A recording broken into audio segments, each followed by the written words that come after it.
In the second week of November 1983, on air bases across East Germany and Poland, Soviet ground crews worked through the freezing nights, loading nuclear weapons onto strike aircraft. The planes sat fueled at the ends of their runways, pilots on standby, engines minutes from ignition. In missile fields further east, readiness levels quietly climbed, and Moscow's intelligence services flashed urgent telegrams to their agents across Western Europe. Report immediately any sign that NATO's nuclear attack has begun. Because in those days, part of the Soviet leadership believed, genuinely believed, that the West was about to strike first, that the American-led exercise then underway in Western Europe was not an exercise at all, but a disguise, a rehearsal that would end with real missiles. In Washington, almost no one noticed. In London, in Bonn, in Brussels, life simply went on. Children went to school. Markets opened. The exercise ran its course and ended on schedule on November 11th. The Soviet planes were unloaded. The alert dissolved as quietly as it had formed. And then, silence. For 7 years, the American government did not understand what had happened. For more than 30, the full story stayed locked in classified files. When the key document was finally released in 2015, it contained a conclusion that historians now rank among the most chilling ever written by a U.S. government body. That in November 1983, the United States may have inadvertently placed its relations with the Soviet Union on a hair trigger. This is the story of Able Archer 83, the war game that nearly went real, and of a handful of decisions, some of them made by single individuals acting on instinct, that may have kept the world from ending by mistake. To understand how a routine exercise almost became the last week of the Cold War, you have to understand the year it happened. Because 1983 was not a normal year. 1983 was the year the two superpowers stopped believing the other was rational. It began with words. In March, President Ronald Reagan stood before an audience in Florida and called the Soviet Union an evil empire, not a rival, not an adversary, but a moral enemy. 2 weeks later, he announced the Strategic Defense Initiative, a plan for space-based defenses that, if it ever worked, would make America invulnerable to Soviet missiles. In Washington, this was pressure politics. Outspend them, negotiate from strength. In Moscow, it read very differently. A country building itself a shield, Soviet planners reasoned, is a country preparing to use its sword. And the man reading those reports in Moscow was uniquely built to fear the worst. Yuri Andropov had run the KGB for 15 years before becoming Soviet leader at the end of 1982. His entire career had taught him that surprises were fatal. He had been the Soviet ambassador in Budapest in 1956 and had watched a government collapse in days. Now he was 69 years old, his kidneys failing, ruling the Soviet Union from a hospital suite outside Moscow, tethered to a dialysis machine. A dying man in command of the world's largest nuclear arsenal, convinced that history was moving against him.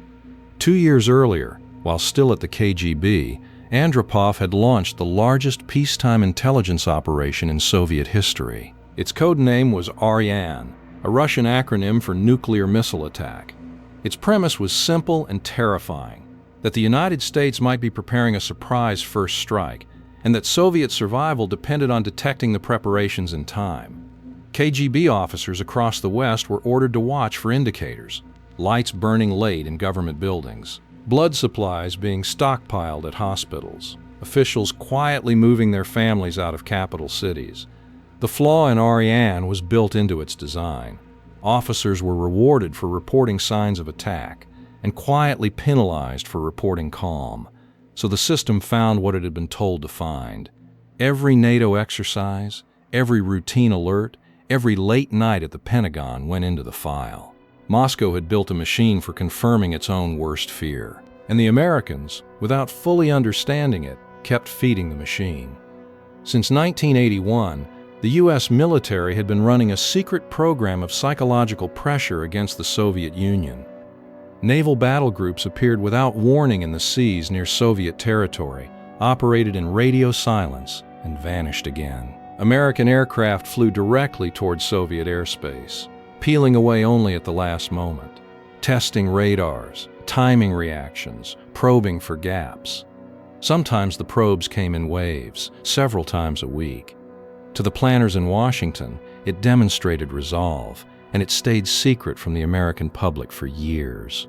To the Soviet officers watching their radar scopes, it looked like something else entirely.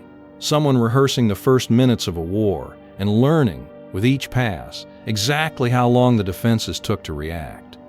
By the end of that summer, Soviet air defense crews in the Far East had spent 2 years being probed, provoked, and humiliated. On the night of September 1st, 1983, a Boeing 747 strayed into Soviet airspace over Sakhalin Island. Korean Airlines Flight 007, flying from Anchorage to Seoul, had drifted hundreds of miles off its track. A navigation error. Interceptors were scrambled. The fighter pilot reported he could not identify the aircraft type in the darkness. Ground command, primed by years of intrusions, ordered it destroyed. 2 missiles, 269 passengers and crew, among them a sitting member of the U.S. Congress, fell into the sea. The Soviet Union first denied everything, then insisted it had downed an American spy mission. Washington called it murder and proof of an empire's barbarism. In the space of a single week, each side became certain the other was capable of anything. The last channels of trust closed. That was the state of the world, 25 days later, when the machines themselves nearly took over. Just after midnight on September 26, 1983, in a bunker south of Moscow called Serpukhov 15, the Soviet Union's new early warning satellites reported a launch. A single American intercontinental ballistic missile rising from a field in Montana. Then a second. Then 3 more. The screens in the bunker burned with one word, in red, launch. The duty officer that night was Lieutenant Colonel Stanislav Petrov. Protocol was unambiguous. Report the attack up the chain, where men with only minutes would decide whether to fire back. Petrov looked at his screens and hesitated. 5 missiles made no sense. A real first strike would come as hundreds, all at once. The ground radars, which should have picked up incoming warheads within minutes, saw nothing. And the satellite system was new. He picked up the phone and reported a malfunction. A guess, he admitted decades later. A 50-50 call, made with a siren screaming in his ears. He was right. The satellites had been fooled by sunlight glinting off high-altitude clouds. One of the closest brushes with accidental nuclear war in history had lasted a few minutes, been resolved by one man's doubt, and was then classified so thoroughly that even most of the Soviet military never learned it had happened. Petrov was neither punished nor rewarded. He was told to keep quiet. Now add the final ingredient. That same autumn, NATO was preparing to deploy a new weapon to West Germany, the Pershing II ballistic missile. On Soviet maps, the Pershing changed everything. Launched from German soil, its flight time to Moscow was measured not in the comfortable half hour of an intercontinental missile, but in minutes. Too fast, Soviet planners feared for the leadership to reach shelter or even give coherent orders. A weapon, in other words, that made sense only as the opening move of a decapitation strike. The first missiles were scheduled to arrive in late November. A dying, fearful leader. An intelligence machine built to find omens. A new missile aimed at the Kremlin's own bedroom. And into exactly that November, NATO scheduled a war game. Able Archer 83 began on November 7th. On paper, it was routine. An annual command post exercise, the culmination of NATO's autumn maneuvers, linking headquarters staffs from the North Sea to Turkey. No divisions rolled toward any border. Able Archer was fought with radios, teleprinters, and map tables. Its scenario: a fictional Warsaw Pact invasion of Western Europe, conventional defenses collapsing, and NATO requesting, receiving, and executing political authorization to release nuclear weapons. That last part was the whole point. Able Archer existed to rehearse the most difficult procedure in the alliance's repertoire, the transition from conventional war to nuclear war, the paperwork of apocalypse. But the 1983 edition was different from previous years, in ways NATO considered improvements and Soviet analysts considered evidence. The exercise used new coded message formats that Soviet listeners had never heard before. It moved through scheduled periods of complete radio silence. It simulated the alliance climbing step by step through its alert stages toward general readiness. Early plans had even included personal participation by the American president and vice president before their roles were scaled back. And it came just weeks after tens of thousands of U.S. troops had been flown into Europe for the autumn maneuvers. Parts of the airlift conducted under unusual communications restrictions. Now look at all of that through the lens of RIAN. New codes that intelligence could not read. Radio silence, which is what an attacker does.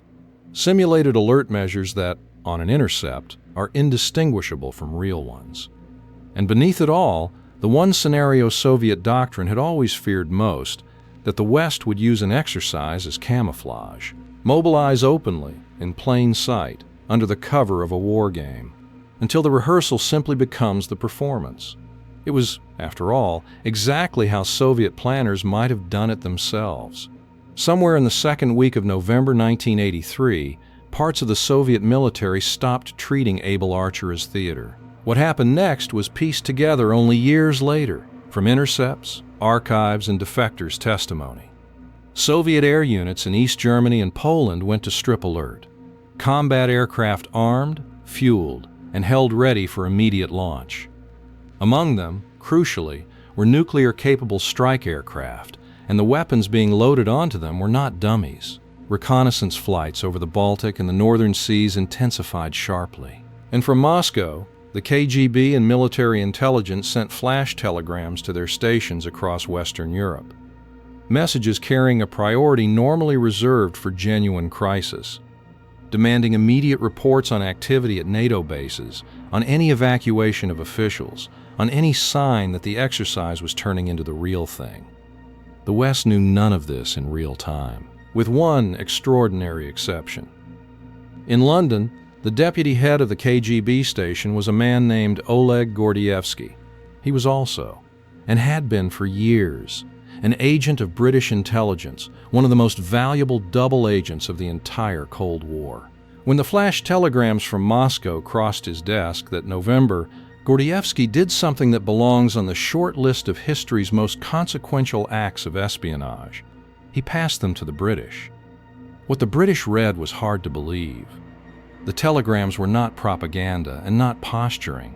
They were internal, operational, and frightened. Moscow was treating a NATO exercise as the possible first hours of the end of the world. London carried it to Washington, where the first reaction of many analysts was flat disbelief. Surely the Soviets knew an exercise when they saw one. Surely nobody in the Kremlin genuinely believed the United States would launch a surprise nuclear war. That disbelief, the sheer inability to imagine being feared, was itself part of the danger. And it very nearly produced one more turn of the wheel. Because there was a moment, at the height of the exercise, when the machinery of escalation stood ready to engage. At U.S. Air Force headquarters in Europe, intelligence officers were watching the Soviet alert almost in real time. The armed aircraft, the rising readiness, the unusual silence. The standard playbook, when an adversary raises its alert level, is to raise your own. It is also, in a crisis built on mutual misreading, the single most dangerous move available. Your response confirms their fear. Their next step confirms yours. The spiral feeds itself, and at some point it no longer needs a reason. The senior American intelligence officer on the scene, Lieutenant General Leonard Perutz, made a different call. Reading the Soviet moves as defensive, as fear rather than preparation. He recommended that U.S. forces do nothing. No counter-alert, no visible reaction at all. Let the exercise end quietly, exactly as scheduled. Years later, the American government's own review would describe that recommendation, made largely on instinct and incomplete information, as fortuitous. A bloodless word for the possibility that one officer's judgment interrupted a feedback loop with no obvious exit.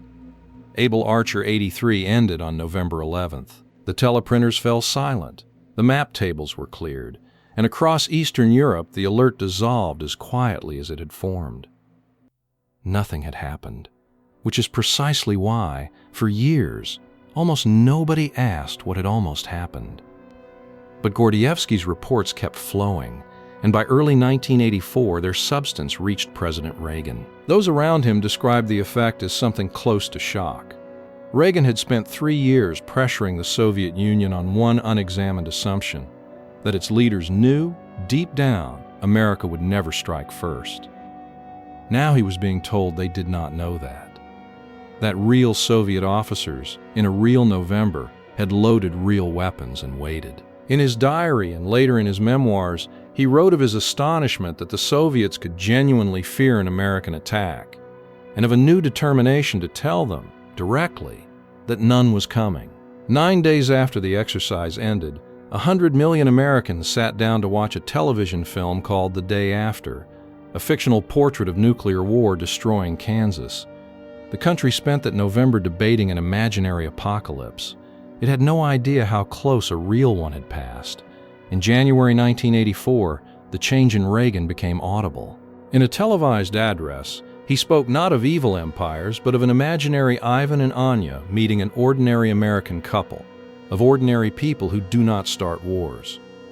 The hardest-line American president of the Cold War began, slowly, to negotiate. Within 2 years, he was sitting across from Mikhail Gorbachev. Within 4, the two men signed the treaty that eliminated the Pershing II missiles entirely. More than one historian traces the beginning of the end of the Cold War to the fright of November 1983. But the fright itself was buried. In May 1984, the CIA's official estimate concluded that the Soviet alarm had been mostly theater, that Moscow had not truly believed war was imminent. The evidence that said otherwise sat in compartments too classified to argue with. Only in 1990 did the President's Foreign Intelligence Advisory Board conduct a full retrospective, with access to everything. Its verdict reversed the official story. The war scare had been real, the military reactions had been real, and American intelligence had failed to recognize, in real time, that the world had been one misunderstanding away from catastrophe. Then that report, too, was locked away for 25 years. Only in October 2015, after a 12-year fight by researchers at the National Security Archive, was it finally declassified. The document with the hair-trigger conclusion, the document that turned Able Archer from Cold War rumor into record. Read it today, and one detail stands out above all the aircraft and telegrams. The greatest danger in November 1983 was not any weapon. It was certainty. The Americans knew their exercise was only an exercise, so they could not imagine anyone believing otherwise. The Soviets knew they would never strike first, so NATO's rehearsal could only be aimed at them. Two governments, staring at each other across a continent, each convinced the other could read its mind. For 5 days in November, the world lived inside that misunderstanding, and never even knew.